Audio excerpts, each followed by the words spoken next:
মানুষ যখন একা থাকে তখন সে নিজের থেকে তার প্রিয় মানুষের কথা বেশি চিন্তা করে।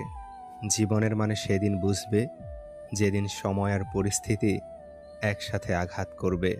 আজকাল মানুষ প্রশংসা করে লোভে আর সমালোচনা করে ক্ষোভে। সে ভালোবাসা ভালোবাসাই নয়, যা বিকল্পজন পেলেই বদলে যায়। পানি ছাড়া গাছ যেমন বড় হয় না, আঘাত ছাড়া মানুষ তেমন শক্তিশালী হয় না। ঠকিয়ে ক্ষণিকের সুখ নিশ্চিত করা যায়, তবে চিরকাল ভালো থাকা যায় না। ধৈর্য কখনো জীবন্ত প্রাণকে ঠকায় না, বরং উত্তম সময়ে শ্রেষ্ঠতম উপহার দেয়। একবার একা হয়ে দেখো, পৃথিবীতে কেউ কারো নয়। অর্থশূন্যতা দেখা দিলে বুঝবে তোমার পরিবারও তোমাকে ভালো চোখে দেখবে না। পৃথিবীর সবচেয়ে ভয়ঙ্কর রোগের নাম হচ্ছে মায়া, যেটা মানুষকে মৃত্যুর আগে জীবন্ত লাশ বানিয়ে দেয়। মানুষ চিনতে ভুল করার মধ্যে লজ্জার কিছু নেই, কারণ অমানুষগুলো দেখতে অবিকল মানুষের মতোই।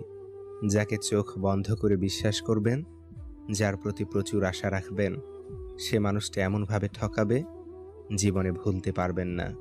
ছেড়ে যাওয়ার ইচ্ছে নিয়ে কারো জীবনে এসো না, কারণ মানুষ না পাওয়ার যন্ত্রণা সহ্য করতে পারে, কিন্তু পেয়ে হারানোর বেদনা সহ্য করতে পারে না।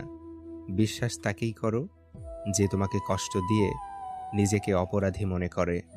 ভালো তাকেই বাসো যার ভিতর সারাক্ষণ তোমাকে হারানোর ভয় থাকে। টাকা ছাড়া বন্ধু হয় না, চেহারা ছাড়া প্রেম হয় না, স্বার্থ ছাড়া কেউ খোঁজ খবর নেয় না। এটাই হলো বাস্তবতা। যে অন্যকে ছেড়ে তোমার কাছে আসতে পারে, সে তোমাকে ছেড়ে অন্য কারো কাছে যেতেও পারে। ভালো থাকার জন্য না, ভালো রাখার জন্য কাউকে ভালোবাসা উচিত। কারণ অন্যকে ভালো রাখার মাঝেও নিজেকে ভালো রাখা যায়, সুখে থাকা যায়। সবাই তোমাকে কষ্ট দেবে, তোমাকে শুধু এমন একজনকে খুঁজে নিতে হবে যার দেয়া কষ্ট তুমি সহ্য করতে পারবে। মানুষ তার নিজের মনে আঘাত না পাওয়া পর্যন্ত বদলাতে পারে না। যে যত বেশি আঘাত পায়, সে তত বেশি বদলায়। যদি দূরত্বটা হয় আকাশ পরিমাণ, তবুও তোমার এক হাসিতে ভেঙে যাবে আমার শত অভিমান।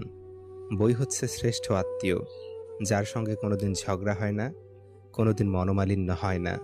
সম্পত্তি দেখে সম্পর্ক আর সৌন্দর্য দেখে ভালোবাসা কখনো স্থায়ী হয় না। কিছু মানুষের অভিনয় বুঝতে না পারার জন্য জীবনে অনেক বড় মাসুল দিতে হয়। দানে কখনো ধন কমে না, ক্ষমায় কখনো ক্ষমতা কমে না, নম্রতায় কখনো মর্যাদা কমে না। পৃথিবীর কেউই আপনার মূল্য নিয়ে ভাবে না, সবাই আপনার কাছ থেকে কিছু প্রত্যাশা করে। মানুষ প্রতিষ্ঠিত হওয়ার পরে যে ব্যবহারটা করে, সেটাই তার আসল চরিত্র। পাখি হয়ে ওরা সাথী হারানোর আর্তনাদ বুঝে, আর তুমি প্রিয়জন